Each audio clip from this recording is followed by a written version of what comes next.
Hello friends, myself Tejasvi Bhuingde, Assistant Teacher, Bhogavati Mahavidyalay, Kurukli. In last lecture, we have seen logical connectives. There are 5 logical connectives: conjunction, disjunction, implication, double implication, and negation. Today, we will see some examples related to logical connectives. First question, write the following compound statements symbolically. काय statements आपल्याला दिली जातील, logical कनेक्टिव्ज आपल्याला माहिती आहेत, symbolically ते कसे note करतात हे देखील माहिती आहे.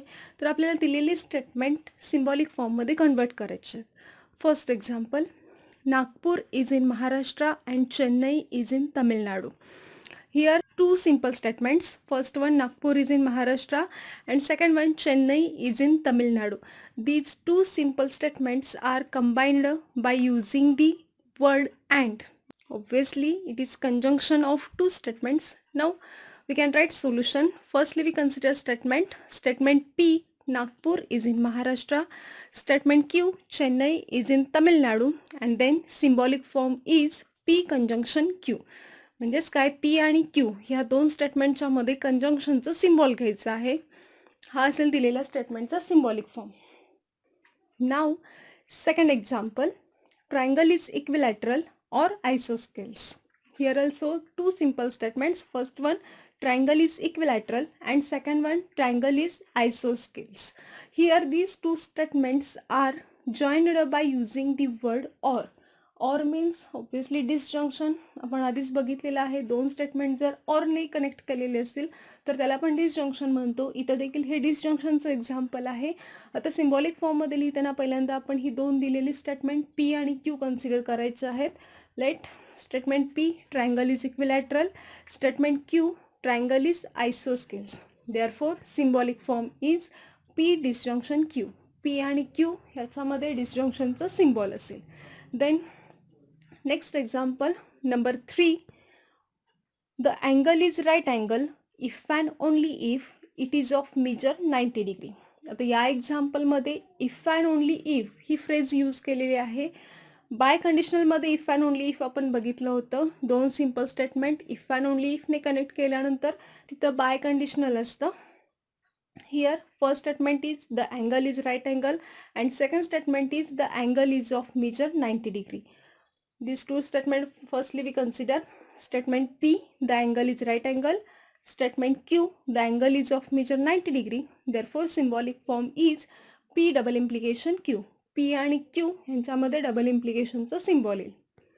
The next example, angle is neither acute nor obtuse. आता either or माहिती आहे, जर और असेल तर आपण डिसजंक्शन घेतो. इथं नायदर नॉर हे यूज केलेलं आहे. आता नायदर नॉर असेल तर दिलेलं स्टेटमेंट पहिल्यांदा मराठीमध्ये फक्त कन्वर्ट करून बघा त्याचं मिनिंग काय होतं. Angle is neither acute nor obtuse, म्हणजे अँगल ॲक्यूट देखील नाही आहे आणि ऑब्ट्यूस देखील नाही आहे, म्हणजे दोन्हीही नाही आहे. इथं अँड हा वर्ड कुठंतरी येतो, म्हणजेच काय, इथं कंजंक्शन असणार आहे.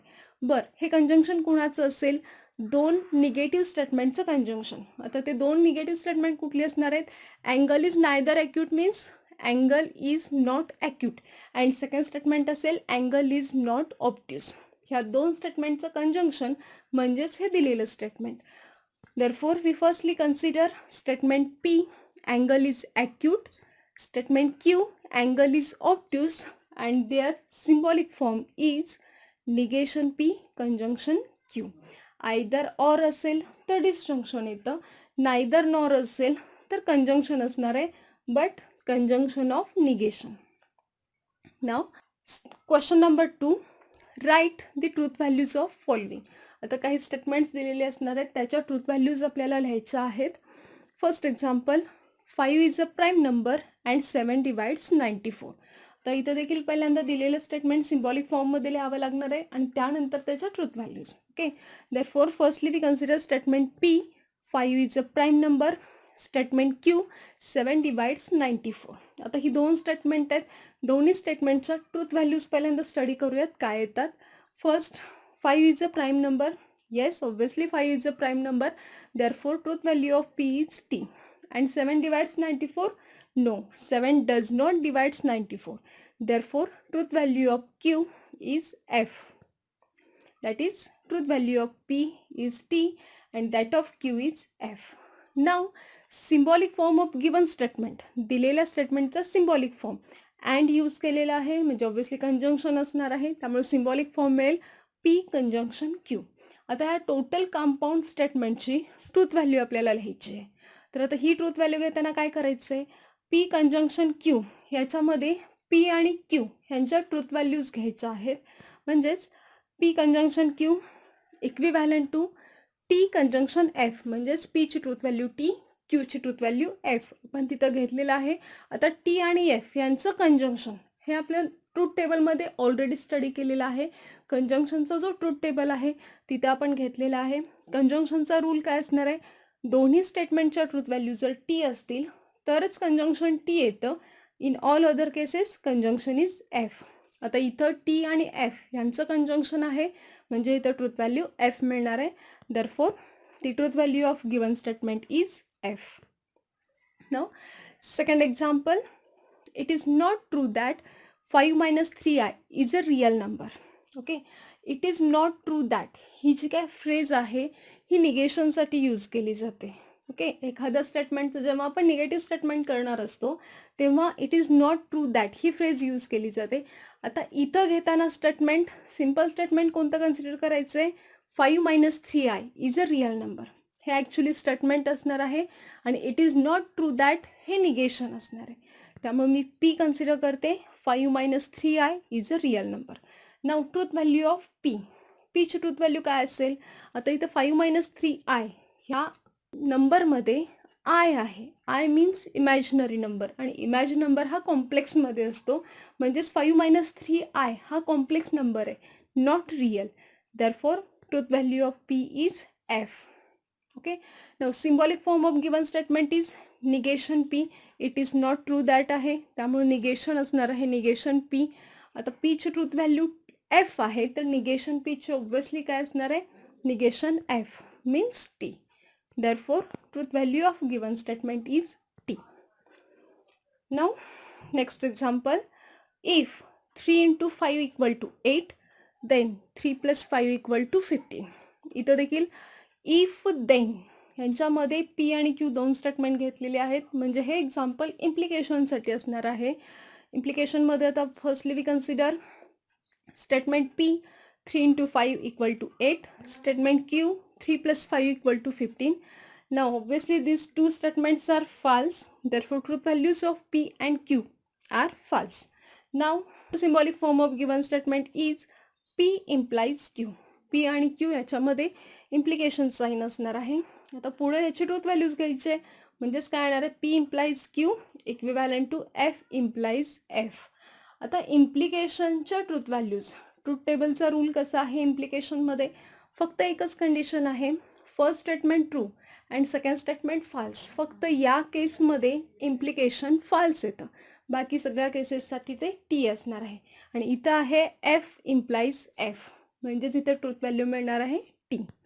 And therefore the truth value of given statement is T.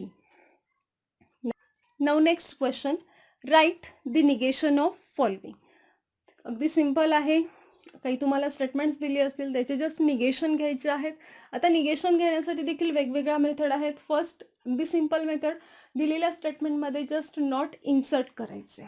Okay, not insert करून तुम्हाला निगेशन करता येईल किंवा जर स्टेटमेंटमध्ये ऑलरेडी नॉट असेल तर ते रिमूव्ह करायचे तरी देखील आपल्याला निगेशन मिळेल. त्यानंतर मगाशीच आपण एक्झाम्पलमध्ये बघितलं तसं स्टेटमेंटच्या आधी फक्त it is not true that he phrase लिहा, तुम्हाला दिलेल्या स्टेटमेंटचं निगेशन मिळेल. किंवा दिलेल्या स्टेटमेंटमध्ये अपोजिट वर्ड्स यूज करायचे आहेत त्यामुळे देखील तुम्हाला निगेशन मिळू शकतं. First example, the angle is not a right angle. Okay, आता या एक्झाम्पलमध्ये इथं ऑलरेडी नॉट आहे म्हणजे आपल्याला जस्ट नॉट रिमूव्ह करायचं आहे त्यामुळे एक्झाम्पल निगेशन मिळेल. Negation of given statement is the angle is a right angle. Second example, 7 plus 3 greater than 5. आता इथं निगेशन घेत असताना ग्रेटर दॅन हे जे साईन आहे या साईनसाठी आपल्याला निगेशन लिहायचं आहे. तर ग्रेटर दॅनचं निगेशन नॉट ग्रेटर दॅन हे साईन यूज केलं तरी चालेल किंवा ग्रेटर दॅनचं अपोजिट म्हणजेच काय येणार आहे, less than or equal to हा सिम्बॉल यूज केला तरी चालेल. म्हणजेच negation of given statement is 7 + 3 less than or equal to 5. Now last question. If the statements P, Q are true and R, yes are false, then determine the truth values of following. P, Q, R, yes already given statements असतील, त्यांच्या truth values देखील दिलेल्या आहेत. P आणि Q T दिलेला आहे, R आणि S F दिलेलं आहे. तर आपल्याला काही पुढे स्टेटमेंट्स दिलेले आहेत, त्याच्या ट्रूथ व्हॅल्यूज कॅल्क्युलेट करायच्या आहेत. हे 3 सब क्वेश्चन्स दिलेले आहेत, फर्स्ट, सेकंड, थर्ड. कॉमनली मी ह्याचं सोल्युशन घेते. तर सोल्युशन घेताना ऑब्व्हियसली आपण पहिल्यांदा गिवन टर्म्स घेतो. Given that P, Q, R, S यांच्या ट्रूथ व्हॅल्यूज घेते. P equivalent to T, Q equivalent to T, R equivalent to F and S equivalent to F. Now first example, P disjunction in bracket Q conjunction R. आता इथं solve करत असताना पहिल्यांदा मी P, Q, R यांच्या ज्या काही truth values आहेत त्या पहिल्यांदा फर्स्ट स्टेपमध्ये घेते. P, Q, Rच्या ट्रूथ व्हॅल्यूज P, Q, Rच्या ठिकाणी लिहिते. म्हणजेच आपल्याला स्टेप मिळेल T डिसजंक्शन ब्रॅकेटमध्ये T कंजंक्शन F. आता सॉल्व करत असताना पहिल्यांदा आपण ब्रॅकेट सॉल्व करणार. ब्रॅकेट आहे T कंजंक्शन F. कंजंक्शनचा रूल पुन्हा एकदा सांगते, दोन्ही स्टेटमेंटच्या ट्रूथ व्हॅल्यू T असतील तरच conjunction T, otherwise F. Therefore ब्रॅकेटमध्ये येणार आहे F. त्यामुळे नेक्स्ट स्टेप मिळेल आपल्याला T डिसजंक्शन F आणि T डिसजंक्शन F. डिसजंक्शनचा रूल कसा असणार आहे, जर दोन्ही स्टेटमेंटच्या ट्रूथ व्हॅल्यू F असतील तरच F, otherwise T. Therefore T disjunction F हे मिळणार आहे T. Now second one, in bracket negation R double implication P implies negation Q. आता इथं देखील पहिल्यांदा मी P, Q, R ह्यांच्या ट्रूथ व्हॅल्यूज पहिल्यांदा पुट करते.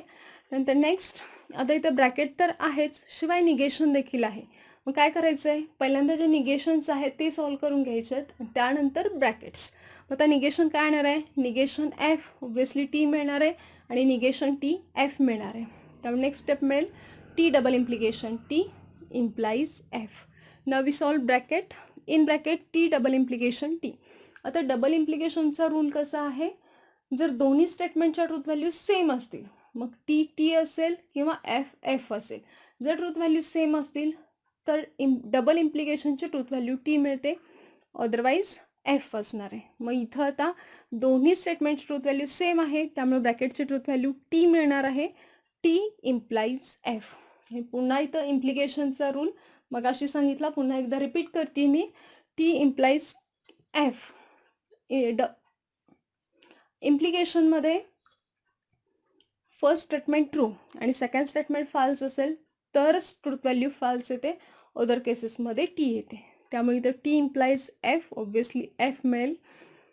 And then third example, in square bracket simple bracket negation P conjunction Q conjunction negation R disjunction again square bracket in bracket Q implies P implies in bracket negation S disjunction R. इथं आता first step obviously P, Q, R, S यांच्या मी truth values put करते. त्यानंतर निगेशन्स पहिल्यांदा आपल्याला solve करायचे आहेत, त्यामुळे नेक्स्ट स्टेपला मी निगेशन्स घेते. Negation T F, negation F T and negation F T. इथं आपल्याकडे आता दोन स्क्वेअर ब्रॅकेट आहेत, दोन स्क्वेअर ब्रॅकेटमध्ये दोन सिम्पल ब्रॅकेट आहेत. पहिल्यांदा मी सिम्पल ब्रॅकेट सॉल्व करते. In first square bracket F conjunction T by using rule of conjunction F conjunction T obviously F असेल, त्यामुळे फर्स्ट स्क्वेअर ब्रॅकेट मिळेल F कंजंक्शन T.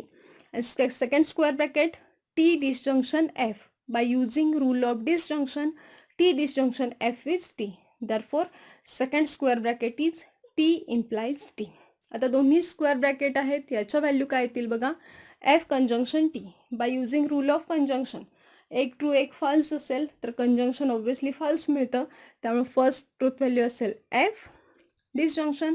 सेकंडमध्ये बघितलात तर T इम्प्लाइज T. इम्प्लिकेशनसाठी एकच condition आहे, T इम्प्लाइज F असेल तरच F, अदरवाईज T.